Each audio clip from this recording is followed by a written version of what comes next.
Greetings. I hope you're all having a wonderful week.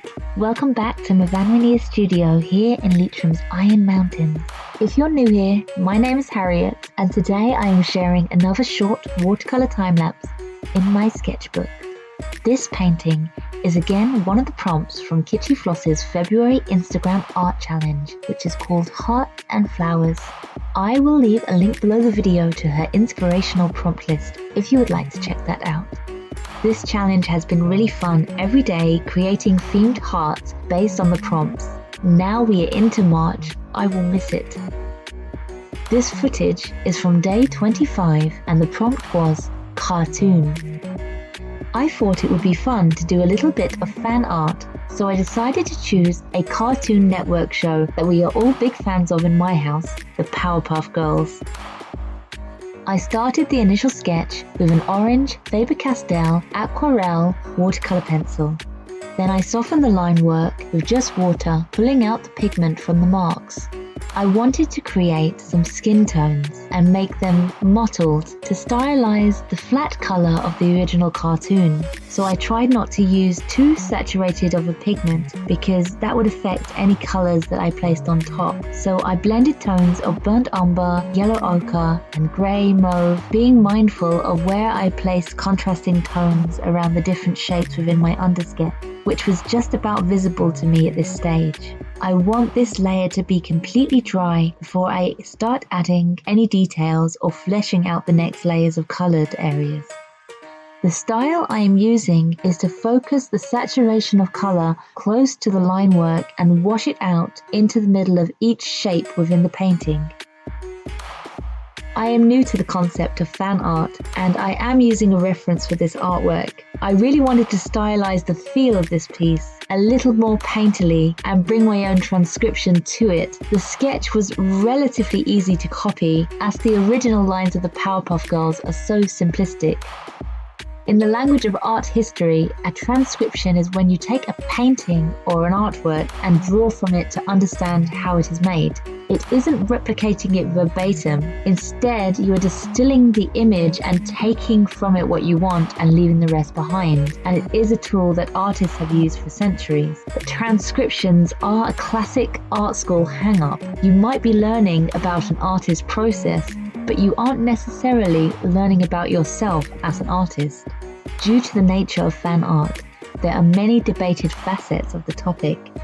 One of the most prominent controversies surrounding fan art is its validity as art at all. Since fan art is based on someone else's original content, it doesn't deserve to be considered art, defining art as having been an expression of the artist, and an artwork that is derived from already existing content cannot fulfill this. Where a counter-argument to this statement is that fan artists add their own individual style to the art that they create, and although the concept may derive from someone else's work, the content is equally as individualistic and expressive as any other form of art. So, what do you guys think about these differing opinions?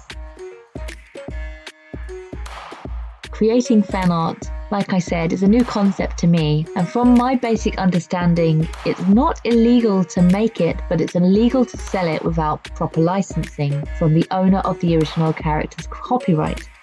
But with the rise of social media and Comic-Con culture, it's my understanding that companies who own these licenses are not coming after small artists because they understand the intrinsic exposure and influence their characters get from the sharing of this type of artwork. So in the spirit of fandom, let's talk about the Powerpuff Girls.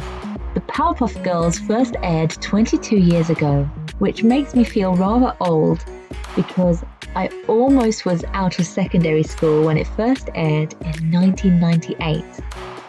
This American alternative superhero show was created by the animator Craig McCracken and was produced by Hanna-Barbera in its first 4 seasons and by Cartoon Network in its final 2 seasons.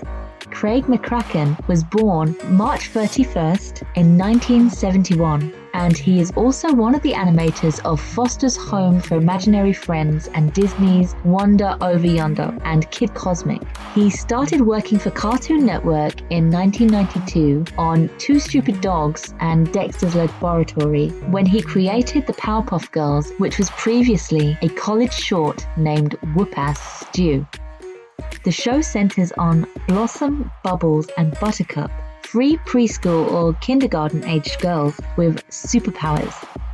The girls live in the fictional city of Townsville, USA, with their father and creator, a scientist called Professor Utonium, who attempts to create the perfect little girls using a mixture of sugar, spice, and everything nice. However, he accidentally spilled the mysterious substance called Chemical X into the mixture, creating three girls and granting all three superpowers, including flight, super strength, superhuman speed, near invulnerability, X-ray vision, superhuman senses, red heat vision, energy projection, invisibility, and control over lightning and fire. In the original Whoop-Ass Stew 1992 pilot for the show, the accidental substance was called a can of Whoop-Ass, which was then later replaced by Chemical X. Like in Dexter's Laboratory, there is a clever combination of 50s American futuristic style and 90s Japanese anime style. And I do believe that the Powerpuff Girls paved the way for the mainstreaming of the kawaii aesthetic in Western pop culture. It's an unfortunate fact that many of the gender stereotypes that people are familiar with, like blue is for boys, pink is for girls, boys like action figures, girls like dolls, these ideas are reinforced by media and advertisement aimed at younger audiences. But when the animator Craig McCracken created the Powerpuff Girls, he gave the series a radical set of qualities that set it above and beyond the standard for a girl show and ended up making it accessible to everybody.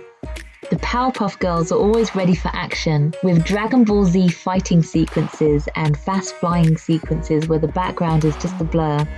And when trouble strikes, they stop only to ask for permission to leave the classroom.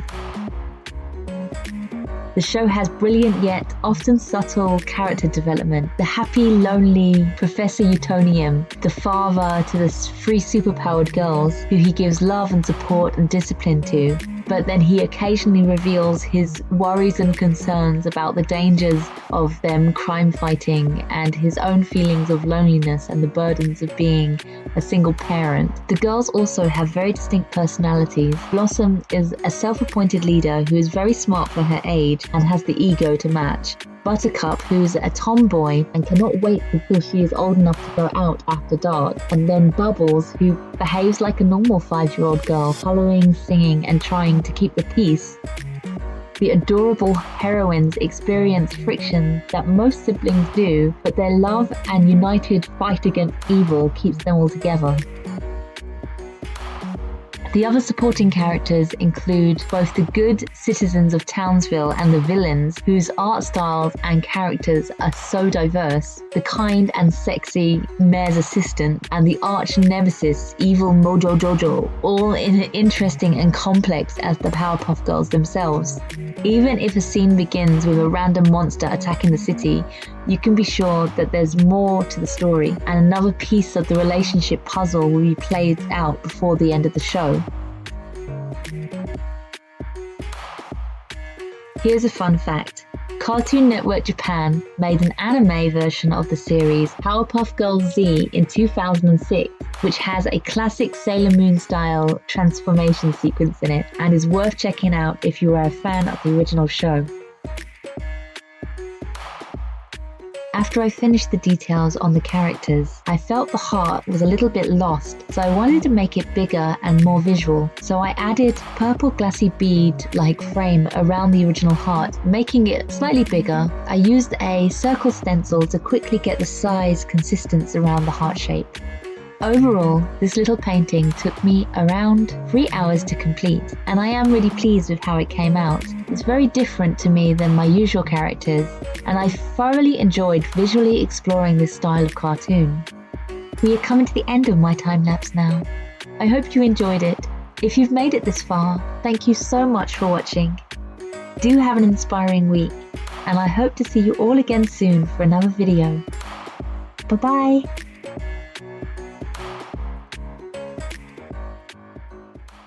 So once again, the day is saved, thanks to the Powerpuff Girls.